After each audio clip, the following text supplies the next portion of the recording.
The Western Han solved chaos with flexibility. The Eastern Han inherited the solution and forgot why it worked. This is the story of an empire that died so slowly, no one noticed it was ending. Picture a farming family. Same land their grandfather tilled, same village, same seasons, same taxes.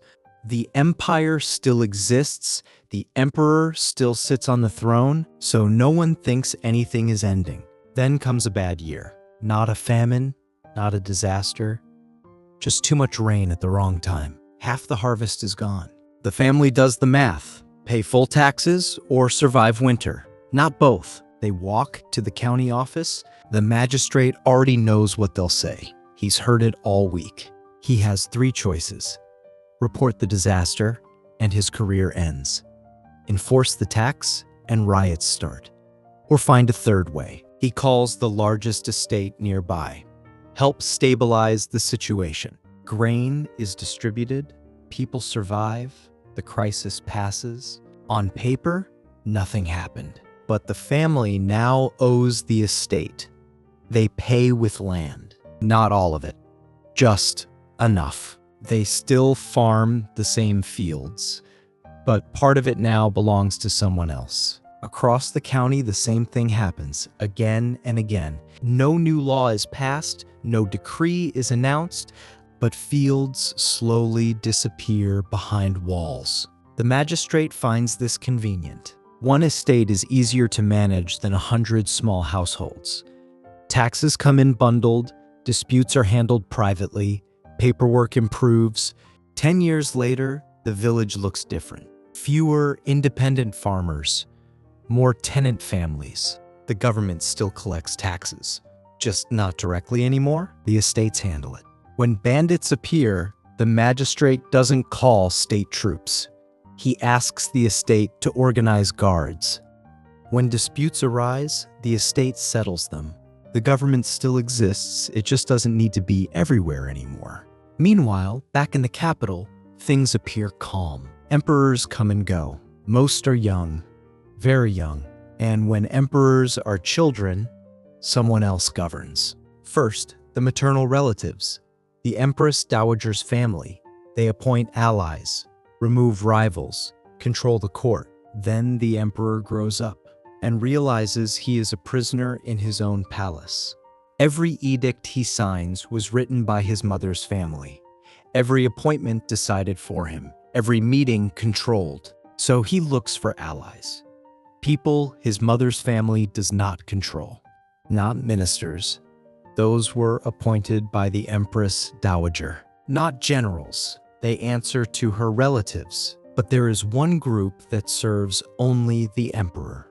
Eunuchs. They are the ones who control doors, deliver messages, decide who sees whom, control the emperor's schedule, and they have been waiting for this moment. Together, the young emperor and the eunuchs plan carefully. Then they strike. The Empress Dowager's family is arrested, executed, removed. The court celebrates. Imperial power has been restored. But now the eunuchs remain. They still control access, they still control appointments, they still decide who gets close to the emperor. Officials who resist find themselves blocked. Those who cooperate advance quickly. No law changes, no policy shifts, but power has moved again. The educated elite, the scholars, the ministers, the civil servants see what is happening. These men spent years studying Confucian classics. They passed brutal examinations. They believe government should serve the people, not eunuchs serving themselves. They meet in private, write petitions, build networks of resistance. They call themselves the pure streams. The eunuchs, they call them muddy waters. The eunuchs see this and they call it treason. One night, soldiers arrive, not at one house, at hundreds. Across the empire, scholars are dragged from their homes. Their families watch in horror. Some are executed immediately. Some are exiled to distant frontiers. All of them are banned from holding office forever. Even their students, even their associates, anyone connected to them. This purge has a name: the prohibition of the parties. An entire generation of educated men removed from government in a single night. The state just lost its critics, and with them, its conscience. But the problems do not stop. Population growth slows, harvests become unpredictable, droughts, floods, locusts. The government raises taxes to compensate. Not dramatically, just steadily, year after year. Local officials cannot meet the quotas, so they squeeze harder. The estates absorb more land, more families become tenants, and people disengage. They stop believing the system works for them. They just endure until they cannot anymore. One day, a man arrives in the village. He does not dress like an official or a monk or a scholar. He dresses like them, a farmer. He says, illness is not random. It is not bad luck. It is punishment for a world that has fallen out of balance. He says the rich hoard grain while people starve. The government takes more and gives less. The heavens are angry. But then he says something people have been waiting to hear. He says it can be fixed, not by petitions to deaf officials, not by waiting for the court to care, but by believers, acting together, wearing yellow cloth as a sign. People listen, not because they are foolish, but because no one else is offering answers. When bandits come, the government does not respond. When taxes crush them, the magistrate does not help. When disasters strike, the estates protect their own, not the village. So when someone finally says the system is broken and here is how we replace it, people believe. Because the alternative is believing nothing will ever change. They stop paying rent to the estates, stop paying taxes to the government. They tie yellow cloth around their heads, tens of thousands of them. They call themselves the Yellow Turbans. Not to overthrow the emperor, most still believe in the empire, but the empire no longer feels real to them. It feels distant, disconnected, dead. The court panics. Emergency powers are granted. Regional commanders are authorized to raise armies, suppress the rebellion, restore order, and they do. Villages burn. Leaders are captured and executed. The Yellow Turbans are crushed. Order returns.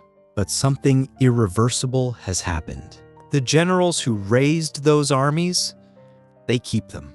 The estates that organized local defense, they expand their control. The regional commanders who restored order, they become the new power. People stop looking to the capital for protection, for justice, for anything. They look to whoever stands closest, whoever has soldiers, whoever can keep them safe. Years pass. The emperor still rules from the capital. Edicts are still issued. Court ceremonies continue. But when orders travel to the provinces, they arrive slowly, or not at all. When taxes are collected, much of it never reaches the capital. The empire has not fallen. It has been forgotten. And in the provinces, men with armies start making their own decisions. This is how empires actually die. Not from foreign invasion, not from peasant revolution, from exhaustion. People stop believing the center can solve problems, so they stop asking it to. Think of it like an organization where everything still looks functional. Emails are answered, meetings happen, reports get filed, but the talented people left years ago. The ambitious ones stopped trying. The system runs on autopilot. It looks fine. Until one day, it doesn't.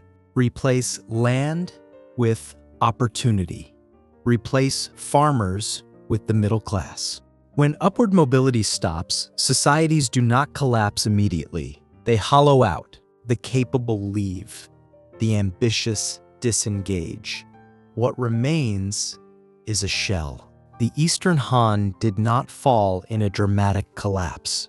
It faded, quietly, slowly, until the only people with real power were those who never asked permission to take it. And in the spaces the empire left behind, warlords carved the country into pieces, hundreds of them at first, each controlling a region, an army, a territory. They fought, schemed, survived, until the strong consumed the weak.